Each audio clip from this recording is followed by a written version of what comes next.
Hi there, I'm Matthew Lester from the Rhodes Business School. Today we're going to look at one of the starting points to a business, which is naming your business or your company. Some people make a great deal of this, they get too clever, and they get themselves into an awful lot of trouble. Actually, it's quite simple, and it works like this.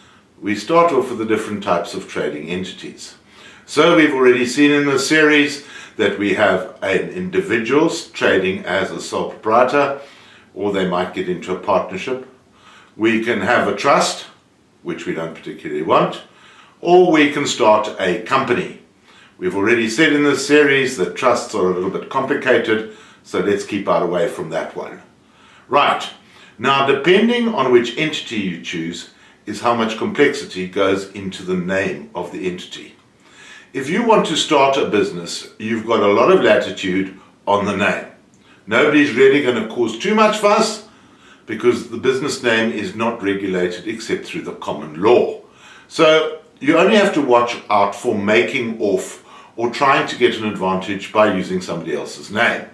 So we'll give you some examples here. If I set up Presley's nightclub, I might hear from the Presley family in America demanding a royalty for the use of the Presley name. I can't use Coke, Virgin, Gillette. Obviously, those are the big trade names in the world. So I've got a lot of latitude so long as I don't go and cause trouble.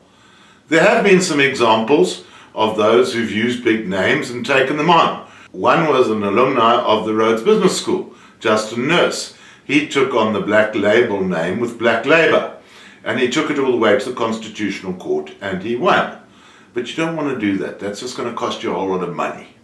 We want to look for a name that's not causing any trouble, and you'll be able to take it from there. However, now if we want to form a company, it gets a little bit more complicated.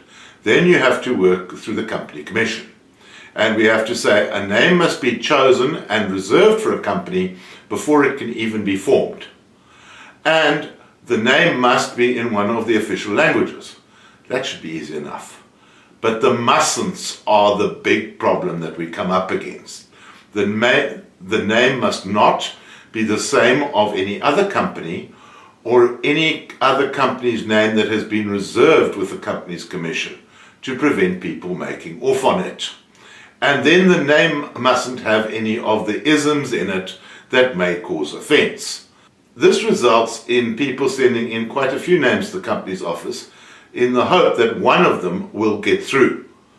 Let's demonstrate how it all works. We'll take the characters in Fools and Horses. They are the Trotter family, and they traded as Trotters Independent Traders for years. Nobody really objected. But then Del Boy got a little bit smart and he tried to register a company. So he sends in his name, he says, I want to be Trotters International Traders Proprietary Limited, and it comes back, sorry, there are millions of trotters throughout the world, and Trotters Independent Traders has already been reserved. So you can't do that. So Del Boy goes back and he says, well, I'll try the initials for it, and I'll go with that. And they come back with, no, that's offensive. We know that you are one, you don't have to put it on the name of your company. Carrying on from there, depending on the nature of the company, we have to put Proprietary Limited after it, if it is a private company, or limited after it if it is a public company. And then if the memorandum of incorporation includes any so-called restrictive provisions, well, then we're going to have to put RF after that, after the company name, so that the public can see that there are special provisions relating to this company. The name must be reserved with the company's commission. We lodge a document and pay a prescribed fee. They will then consider it and approve it ultimately. Now this is where everybody jumps onto the Companies and Intellectual Property Commission website and they start trying to reserve names themselves and they pull their hair out. It's quite a lengthy, difficult process. It's better to get somebody to help you to do it who's done it before and actually makes a business out of it. So once we've got a name, a new company can then be formed by completing a notice of incorporation and filing a memorandum of incorporation. Then we can get on with it. But what are we saying at the end of the day? This is work for specialists. When in need of a specialist, hire one. Even though it will cost you a little bit of money, it will be cheaper in the long run.